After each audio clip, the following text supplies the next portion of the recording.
오늘은 지금 일요일 1시 48분 새벽인데 오랜만에 7번 보살님 만난다는데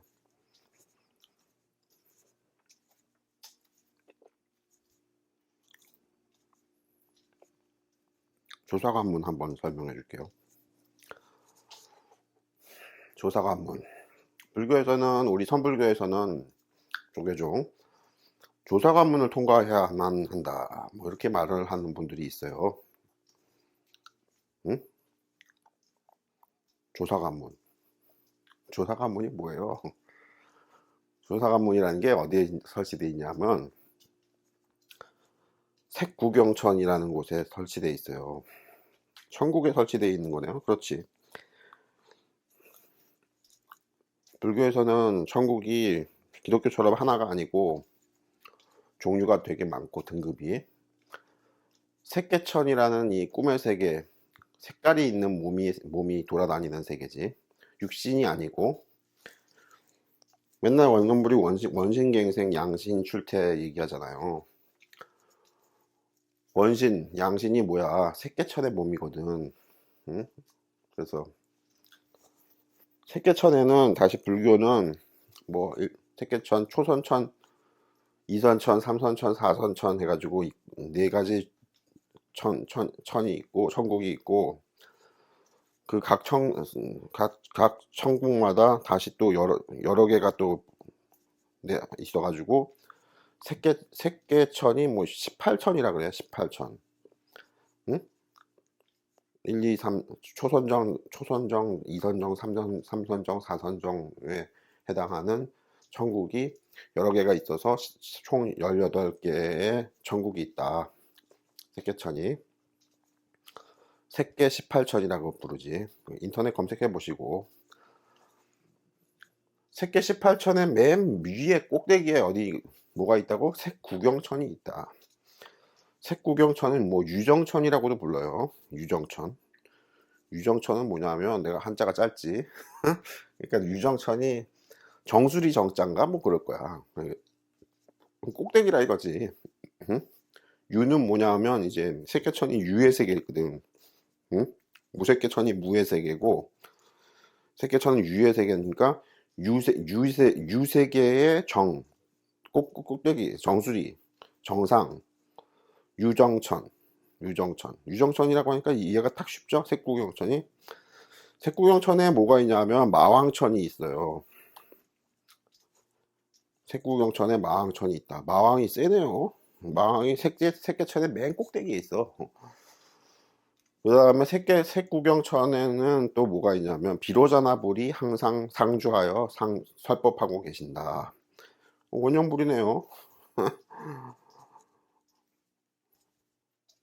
원형불이 만들었다는, 지금 서울 천국이라는 곳이 어디다? 색구경천이다. 색구경천. 알겠어요? 서울 천국이라는 게. 원형불의 제자가 지금 200번 제자까지 나왔는데, 돌아가신 분들이 많은데, 살아있는 분들은 몇 명 안 되고, 다들 부모님, 천도제 비슷하게 부모님 이름 돌아가신 분, 조상님, 이렇게 해가지고 돌아가신 분이 많고, 살아있는 분들도 가족이라고 해서 가족들이 명상을 하는 것도 아니고 원형불을 믿는 것도 아닌데, 가족도 이름 등록시켜 주십시오 그래가지고 그럽시다 그래가지고 가족들도 이름을 다 등록해 줬는데, 그분들도 이름만 등록하지 말고 원형불의 블로그나 유튜브를 좀 보고 질문도 좀 하시고, 명상도 좀 오래 엄청나게 스님들처럼 전문적으로 할 건 아니더라도 명상도 간혹 조금씩 좀 해보시고 요러면 좋지. 요러면 그냥 이름만 등록하시는 것보다 훨씬 좋다. 훨씬이라는 게 얼마나 좋은 거예요? 한 100만 배? 1000만 배? 1억? 조경? 아이, 뭐야. 훨씬이라는 게 엄청난 거네요. 그 이름만 등록하는 것보다 직접 원영불한테 나도 명상을 1시간 해봤어요. 1년, 일주일 해봤어요. 이런 식으로 해가지고 명상을 해봤더니 이러이러합니다. 앞으로는 어떻게 하면 좋겠습니까? 뭐 이런 식으로 지금 상태에서는 어떤 가르침이 좋습니까? 해가지고 좀 설법을 좀 요청하시는 것도 좋지. 그런 것도. 어쨌든 뭐 이름만 등록해도 그게 대단한 거야. 그래서 원영불의 제자는 200번까지 지금 등록이 돼 있는데 전부 다 어디에 태어나 있다? 색구경천에 태어나 있다. 색구경천에 뭐가 있다? 극락세계가 있죠. 극락세계는 무의 세계가 아니야. 유의 세계야. 왜냐하면 극락세계에 연꽃에 태어난다 그러잖아. 연꽃이 뭐야? 여기 이 현실 세계의 연꽃이 아니고 꿈의 세계에서의 연꽃이니까 색계천의 연꽃이지. 무색계천은 형상이 없어요. 그러니까 연꽃 이런 게 없어. 그래서 극락세계는 어디다? 색구경천이다. 마왕천도 색구경천이다. 비로자나불이 땅이 아니고 석가모니 물이자. 석가모니 물이 비로자나불이야. 그래서 비로자나불이 원영불도 비로자나불이고, 비로자나불이 항상 상주에서 설법하고 계시는 곳이 어디다? 색구경천이다. 색계천 맨 꼭대기다. 기독교의 하느님은 어디에 있어요? 기독교 하느님은 색구경천은 아니라고 하죠. 조금 낮은 천국에 있다. 그러면 뭐 굉장히 실력이 딸리네요. 이게 실력이 딸린다고 딸리는 게 아니야. 봉우 선생님이 말한 것처럼 경지가 낮다고 낮은 게 아니고, 우리 윤 대통령, 바이든 대통령, 뭐 푸틴, 시진핑, 응? 이분들이 뭐 명상 경지가 돼? 개똥도 안 되잖아. 그럼 경지가 낮으니까 형편 없냐? 야, 형편 없기는 대통령 왕을 하고 있잖아. 원영불은 거기에 비하면 일반 서민이라서 깨갱 근처에 가지도 못해. 경호원들이 다 기관총 들고 막고 있어. 그래서 영적 경지가 낮다고, 명상 경지가 낮다고 다 허접하다. 이렇게 말하면 큰일 난다고. 허접하긴 뭐가 허접해. 우리 보살님들 중에서도 대단하신 분들을 보면 조금 몇 명 있죠. 그러면 그게 명상 경지랑 상관없이 그게 그 세계에서, 그 낮은 세계에서, 우리 현실 세계에서 높은 지위를 갖고 있으면 대단한 거야. 대단한 거야. 일반 서민들하고 다른 거예요. 마찬가지로 여호와도 경지가 뭐 색구경천이 아니더라도 밑에 좀 되게 낮은 천국에 있지만 대단한 거라고. 거기 천왕이잖아. 기독교는 왜 이렇게 천국이 낮아요? 그러니까 낮은 천국의 장점은 뭐예요? 수많은 영혼들을 담는 곳이 낮은 천국이에요. 왜? 높은 천국은 이게 굉장히 드높아서 거기 사는 사람들이 많지 않아. 인구가 적어. 저출산 고령화. 그게 아니고 저출산 고령화가 아니고 아예 거의 안 살아. 그게 색계천이야. 저기 색계천에서 윗대가리에 있는 저기 색구경천에 그런 거에 사람이 적어. 근데 낮은 천국에 이제 여호와 기독교의 천국이 있는데, 여기는 경지가 낮기 때문에 수많은 영혼들이 살아요. 바글바글하고 살아. 인구가 엄청나. 다르네요. 다르지.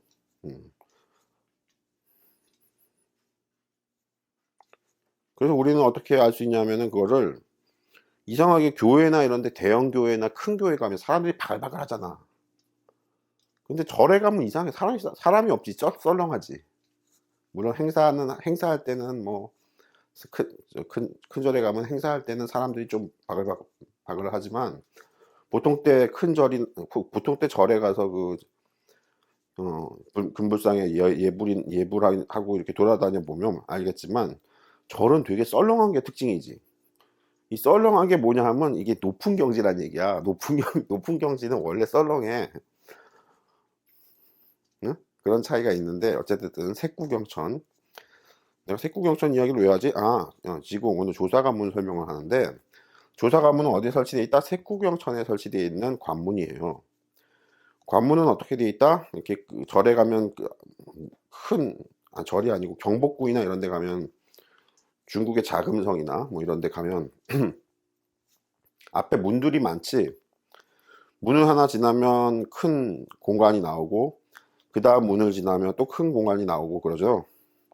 그 공간에다가 뭘 설치해 놨다고? 유격장. 군대의 그 유격장처럼 장애물을 막 설치해 놨어. 응? 장애물 넘기 경기야. 그래서 뭐 이거는 선착순 이렇게 시간을 빨리 누가 제일 빨리 통과하느냐 이거를 재는 게 아니고 누가 통과할 수 있느냐 요것만 재요. 어렵군요. 어려워. 그 유격장이 그냥 유격장이 아니라 지뢰밭을 이렇게 지뢰를 뿌려놨다 이렇게 나는 저번에 설명을 하는데 그게 비유적인 설명이고 어쨌든 그 통과가 안 돼. 조사관문이 하나 설치되면 그 조사관문 안에 한 10개 정도의 작은 관문이 있는데 소관문이라고 해야 되나? 그 관문 하나하나마다 지뢰밭으로 돼 있어. 유격장 같이 장애물 넘기 코스야. 그래가지고 그거를 통과하면 그 다음 관문 2관문 3관문 4관문 이렇게 해가지고 한 10개 관문 정도 꼭 뭐 숫자가 10개로 딱 정해져 있는 건 아닌데 대략 그 정도로 작은 관문들이 설치되어 있고 그걸 다 통과하면 한 조사 관문을 통과하는 거고 한 조사 관문을 통과하면 이 사람이 공부가 엄청나게 된 거야. 응? 근데 우리 선불교에서 조사 관문 하잖아요. 조사 관문을 통과해야지만 깨달음이다 뭐 이렇게도 말하죠. 이 조사 관문이 뭐야? 이 스님들이 웃긴다. 신통력이라는 단어를 쓰면 교단에서 엄청 싫어해. 스님들이 엄청 싫어해. 너 사입이냐? 응? 중이 무슨 신통력이냐? 해가지고 엄청 싫어하는데 웃기는 건 뭐냐면 조사 관문을 통과해야 된다 그러거든. 그게 뭔데요? 조사 관문을 통과하려면 양신 출태가 돼야 돼. 왜냐면 양신이라는 게 딴 게 아니고 새끼천에 몸이 태어나는 거거든. 그런데 새끼천은 제일 높은 색구경천에 지금 조사 관문이 설치되어 있으니까 양신 출태가 돼서 그 양신이 그 조사 관문에 들어가서 지뢰밭을 피해가지고 아싸 여기 지뢰 피자고 달리기 구르고 뛰어넘고 날라오는 날라오는 화살이나 뭐 이런 거 피해가지고 저쪽으로 뛰었다 이쪽으로 뛰었다 엎드렸다 뭐 굴렀다 기었다 뭐 별짓을 다 하는 거거든요. 그게 조사 관문인데 그 몸이 뭐야? 그 도전자의 몸 육신이 아니잖아요. 꿈에서의 몸이지. 그게 양신이라고 하는 거야. 그게 불교에서는 의생신이라 그래. 의생신.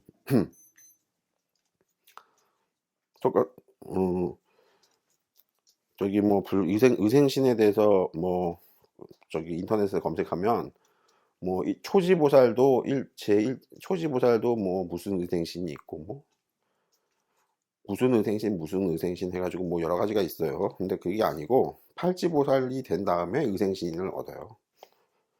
관세음보살의 그 몸이 관세음보살이 팔지보살이라 그러지. 팔지보살 경지가 넘어선 다음에 의생신을 얻는다는 그런 구절이 평안대장경에 나오는데 그게 정확한 말이에요. 내가 쭉 읽어보면 그러면 스님들이 조사관문을 통과한다는 건 뭐야? 팔지보살보다 위경지란 얘기지. 이해가 돼요? 그럼 관세음보살이네요. 근데 관세음보살은 수기를 받았잖아. 아직 이 조사관문을 응시하는 분들과 조사관문을 통과한 분들은 아직 수기는 받지 못했다고. 금빛 몸이 아니라고. 금빛 30 이상의 몸이 아니고 아직 금빛 30 이상 몸이 아닌데 그 전 단계에서 조사관문에 응시하고 조사관문에 통과하고 응시자도 굉장히 중요해요. 왜? 양신 출태가 돼야 응시를 한다니까. 이해가 돼요? 근데 스님들은 양신 출퇴나 원신갱생 이야기를 아무도 안 해요.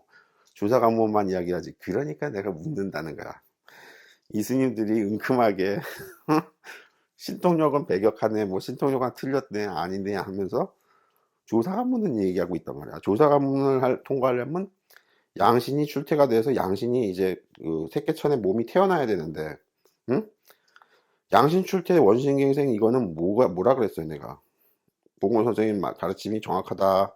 내가 해보니까 원영분이 그렇게 해보니까 좀 맞더라 하면서 뭐라 그래. 오신통을 모두 얻어야 그 다음 단계에서 양신 출퇴가 되거든요. 그러니까 이 스님들이 뭐야, 조사 관문에 응시한다는 뜻은 오신통이 된다는 얘기야. 아니 그럼 신통력을 다 얻었네요. 근데 절대 이 신통력 얘기를 입으로 꺼내면 막 삿대다 그러고 막 사탐막이라 그러고 쉽게 말 대망이라 그러고 공부 엉터리를 했다, 너 그따위로 공부하는 거 아니다, 뭐 별소리를 다 해. 우리 스님도 웃기지. 조사 관문이라는 건 뭐라? 조사 관문에 응시를 했다. 통과는 아직 못했어도 응시를 했다는 말은 뭐냐? 오신통이 된다는 얘기예요. 그 다음에 오신통 다음 단계인 원신갱생이 됐다는 얘기예요. 알겠어요? 그래야 조사 관문을 통과한다고. 조사 관문에 응시할 수 있다고. 조사 관문을 통과하려면 어떻게 해야 된다? 원영불이 저번에 블로그에서도 자주 말했었나? 자주 말했을 거야. 경허 스님이 수행을 하면서 모아놓은 그 여러 가지 문헌들을 모아놓은 경허집이라는 책이 있어요. 경허 스님이 쓴 책이지. 경허집. 자기가 뭐 수행에 대해서 뭐 쓴 거는 아니고 그냥 모아놓기만 한 건데, 응? 다른 사람의 글들을 그 경허집에 보면 어떻게 해야 깨닫습니까? 하니까 허공이 말할 때까지 기다려라. 이게 무슨 소리입니까? 하니까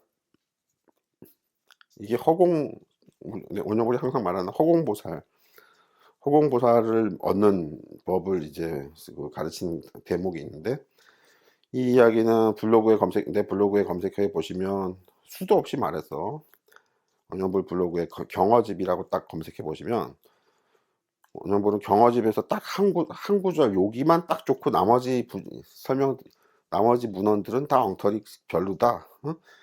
그래가지고 허공이 능히 말할 때까지 기다려라 이런 그 부분을 한 100만 번 인용해놨어. 설명하면서. 이게 왜 중요하냐면 허공보살이라고, 나는 허공보살이라고 그러는데 부처님이라고 해도 되고 뭐 여러 가지 이름을 붙여도 되는데, 이 허공보살을 얻어야 조사 관문을 통과할 수 있어요. 왜요? 원영불은 조사 관문을 통과할 때 어떻게 하냐면, 야, 허공보살이 말을 해줘, 옆에서. 응? 허공보살이 말을 해줄 때 아주 굉장히 미미한 소리로 말을 해줘요. 어느 정도 미미한 소리라고도 내가 블로그에서 설명해줬지. 한여름에 모기장을 치고 그 모기장 그쪽에 머리를 이렇게 대고 누우면 모기장 근처에 귀가 위치를 하니까 모기가 모기장에 이렇게 딱 앉으면 윙윙 소리가 나요. 잘 때. 응? 그 모기 소리보다 작게 들려요. 그 모기 소리보다 크게 들리면 이상한 거야. 모기 소리보다 매우 작게 들리는데 분명하게 들려요. 힘이 되게 작은 소리인데 인식은 된다고. 한국말로 말해주는데 되게 인식은 된다. 그게 무슨 말이냐면 말을 하고 있는 그 단어가 인식이 된다고. 그래가지고 요렇게 해라, 저렇게 해라, 이런 말을 해준다고. 어쨌든 그렇게 아주 미세하게 말하는 게 허공보살의 특징인데, 허공보살이 그 조사 관문을 통과할 때도, 야, 네 바로 앞엔 지뢰다. 오른쪽으로 한 발짝. 다시 앞으로 가. 멈춰라. 거기 또 지뢰다. 왼쪽으로 한 발짝. 다시 앞으로 가. 이런 식으로 허공보살이 다 불러준다고 답을, 정답을. 어? 컨닝이네요. 시험으로 치면. 어? 컨닝이라기보다도 출제자의 그 정답이 번호가 유출된 거지. 응? 옆에서 다 불러줘. 1번 문제 정답은 5번이야. 2번 문제 정답은 3번이야. 이런 식으로 허공보살이 그 답을 불러줘야지만 조사 과문을 통과할 수 있게 돼 있어요. 그게 그냥 통과가 안 돼요? 그냥 통과하면 그대로 지뢰 밟아서 팡 터져 죽어버려. 웃기지. 그래서 조사 과문을 통과해야 된다 스님들이 말하는데, 이게 구체적으로 이렇게 말하면, 내가 구체적인 설명을 나한테 듣는 게 아마 처음일걸? 이 조계종의 스님들도, 간화선을 하시는 분들도 아마 이런 소리 좀, 이런 얘기가 있다고 처음 들을걸? 뭐라고? 조사 과문을 통과하려면 5가지 신통력을 얻어야 돼요. 그래야 응시할 수 있어. 그래서 5가지 신통력은 뭐라고? 천한통, 천이통, 숙명통, 과거 전생을 보는 숙명통, 그 다음에 여의통, 신족통이라고 부르죠. 여의통. 용이 여의주를 문다 할 때 그 여의주가 여의통을 말하는 거거든요. 여의통. 그 다음에 마지막에 타심통이에요. 이렇게 5가지 신통력을 모두 얻어야 그 다음 단계에서 원신갱생이라는, 양신출퇴라는, 불교에서는 석가모니는 의생신이라고 부르는 뜻으로 만든 몸, 그러니까 육신이 아니고 의생신, 뜻으로 만든 몸. 이게 뭐야? 꿈에서의 몸, 응? 새끼천에서의 몸, 이게 의생신. 이게 다 똑같은 말이거든요. 원신, 양신, 의생신 다 똑같은 말이다. 동의어다. 암기하시고. 그래서 양신 출퇴가 된 다음에 그 양신이 이제 조사 과문을 응시하는 거예요. 그러니까 우리 스님들이 조사 과문 얘기는 백날 하면서 신통력 얘기는 삿대다, 너 무당될래? 뭐 이러면서 막 화를 내고 막 다그치고 하잖아요. 그러니까 내가 원영불이 웃는다는 거야. 아니, 이 양반들이 조사 과문에 응시를 하려면 오신통을 다 얻어야지 응시가 되는 거예요. 오신통을 안 얻고 조사 과문에 응시할 수는 없습니까? 없어. 그러니 이 스님들이 이게 웃긴다는 거야. 신통력은 배격하면서 틀렸다, 공부가 잘못된 거다 이러면서 조사 과문을 통과해야 된다 이러고 앉아있으니, 이 양반들이 이게 지금 명상의 체계, 이 영적 세계에서 그 발전되는 그 체계 순서를 아는 거예요. 모르는 거예요. 내 원형으로 웃는다는 거지. 그래서 유명하신 분들, 스님들, 고승들은 다들 조사 과문을 통과하지는 못한 분들도 있지만 응시는 하시는 분들이라고, 조사 과문에. 그래서 한번 스님들한테 물어보세요. 조사 과문을 통과해 보셨습니까? 아니면 조사 과문은 통과하지는 못했지만 응시는 해보셨습니까? 하고 물어봐. 그러면 그 스님이 그런다. 난 조사 과문을 통과해 봤다. 이렇게 말하는 분들이 있고, 응? 아니, 나는 조사 과문을 응시는 해봤지만 중간에 떨어졌다. 이렇게 말하는 분이 있거든요. 이 두 스님이 뭐라고? 다 오신통이 되는 분들이야. 원신갱생이 양신 출퇴가 된 분들이라고. 근데 이 양신 출퇴 원신갱생이 이게 도교의 용어잖아요. 이런 얘기하면 되게 싫어하신다. 그리고 오신통에 대해서 오신통 뭐 신통력 이렇게 막 말하고 그러면 또 엄청 싫어해. 그러면서 자기는 다 얻었어. 응? 웃기지? 아이고, 내가 그래가지고 아버지 같은 경우도 허공보살이 얘기를 해주는 게 되고, 응? 아버지도 조사 과문을 통과하셨더라고 보니까 이야기. 그러면 조사 과문을 통과한다는 건 오신통을 얻었다는 얘기야. 양신 출퇴가 됐다는 얘기고. 근데 그런 얘기 하면 굉장히 사이비처럼 막 화를 내고 그러지. 웃기지? 그래서 아이고, 이분들이 어떻게 이렇게 경지는 얻었으면서도 체계나 이론에 대해서 너무 어둡다. 에이, 아이고, 원영불의 아버지도 어, 그 오신통과 양신출퇴가 되는군요.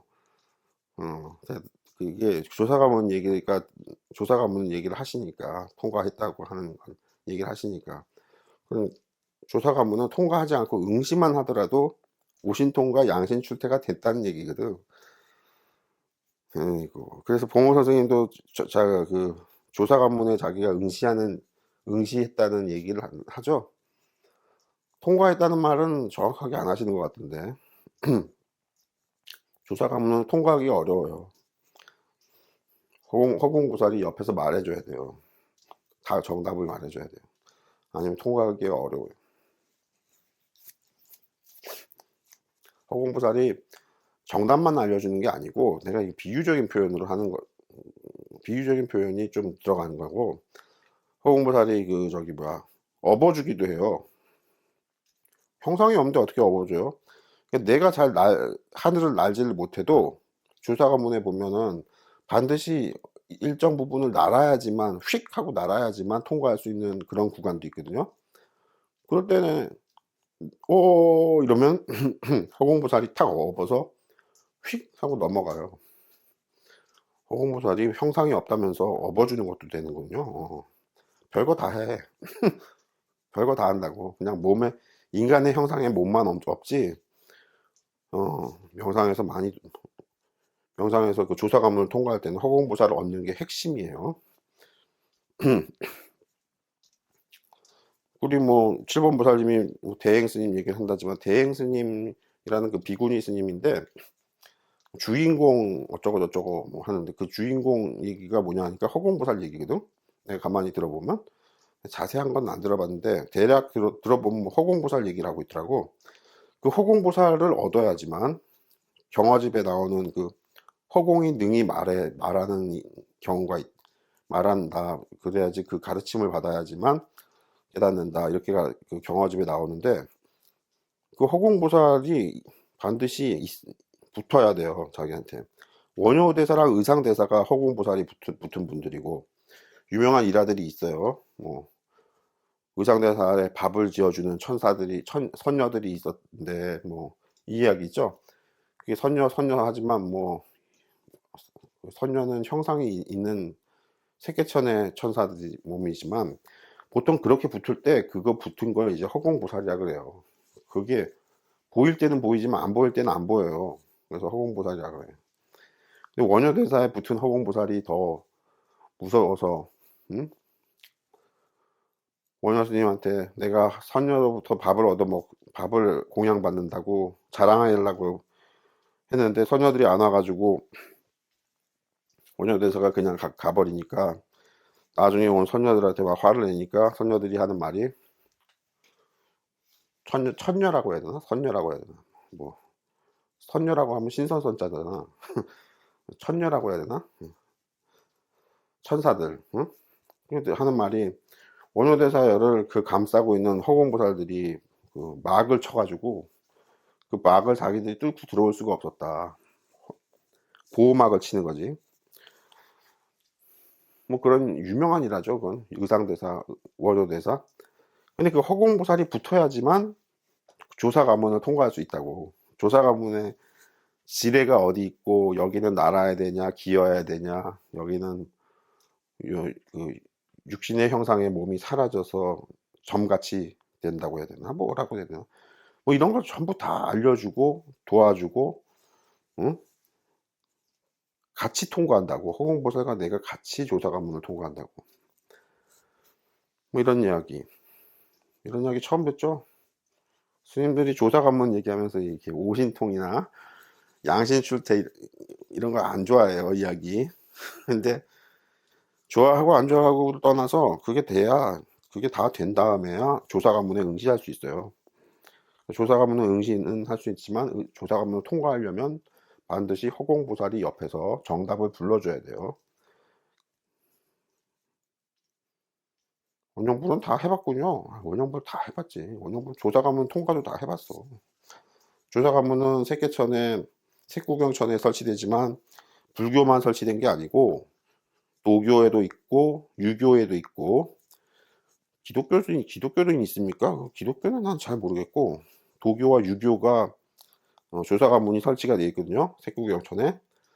그래서 언젠가 물어봤어.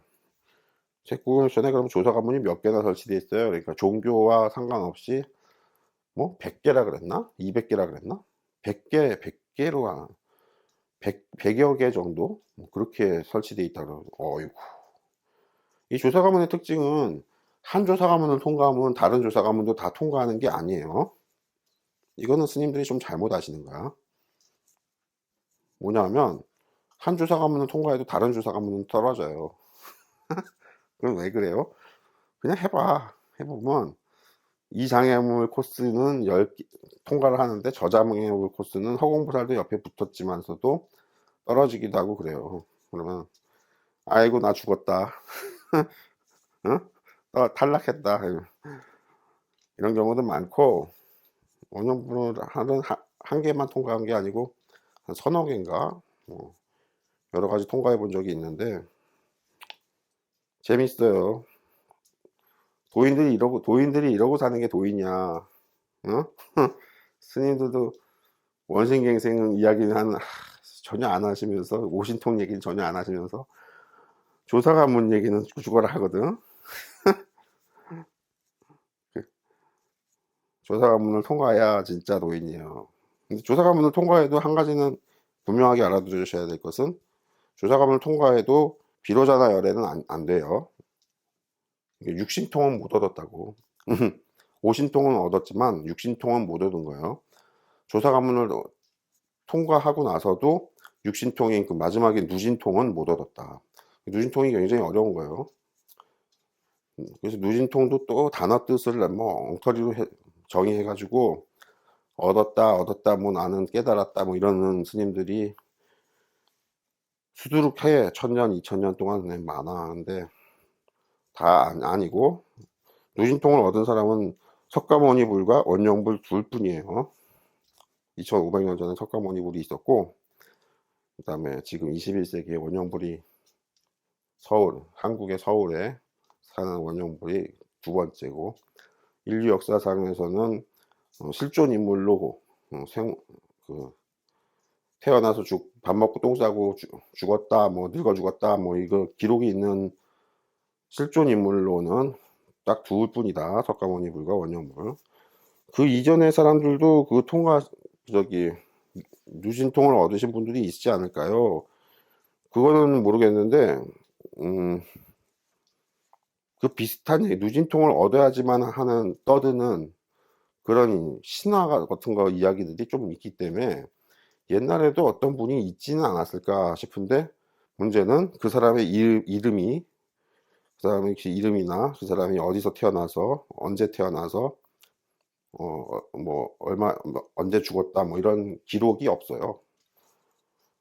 근데 각종 그리스 신화니 뭐 각종 옛날 그 종교들 신화적인 이야기들 같은 데들 보면 저거는 누진통을 얻어야지만 육신통을 모두 얻어야지만 하는 그런 이야기, 소설 같은 이야기, 동화 같은 이야기인데 어떤 분이 있긴 있었나 보네.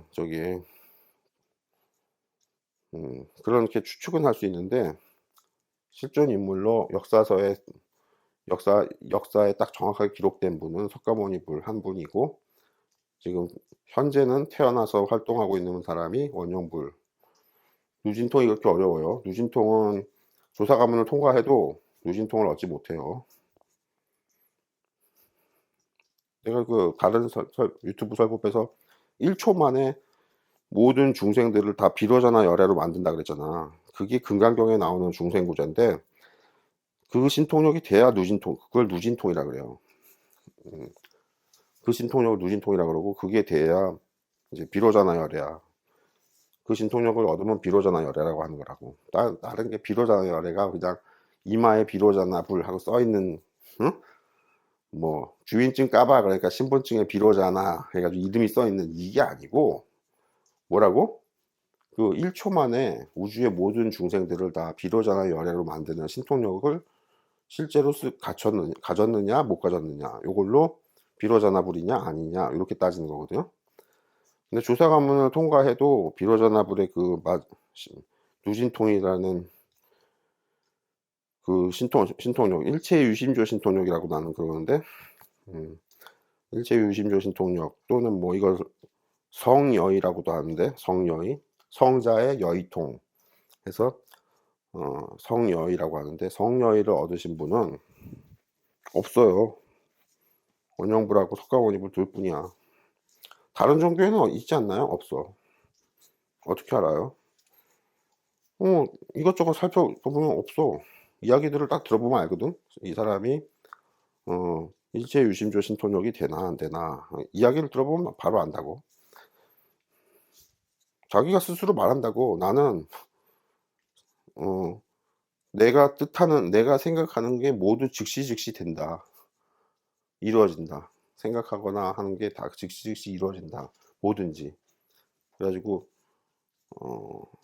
내가 비로자나불이다. 내가 정확하게 말을 하거든요. 근데 조금 희미하게 말하면 아직 경지가 정확하지 않은 거예요. 내가 비로자나불이다. 내가 아미타불이다. 내가 무슨 불이다. 열애 무슨 열애다. 해가지고 열의 경지가 확실하다 하고 정확하게 말을 하시는 분들은 찾아봐야 있나? 없어요. 그러면서 신통력 얘기를 분명하게 한다고. 석가모니부도 신통력 얘기 죽어라 많이 하지. 원영부도 이상하게 신통력 얘기를 엄청나게 많이 하지. 근데 스님들은 신통력 얘기를 거의 막 하면 안 되는 것처럼 금기시되어 있지. 스님들이 경지가 낮아서 그런 거고, 그걸 확실하게 얻었으면 그냥 자주 말하지. 자주 말하는 게 아니고 맨날 말하지.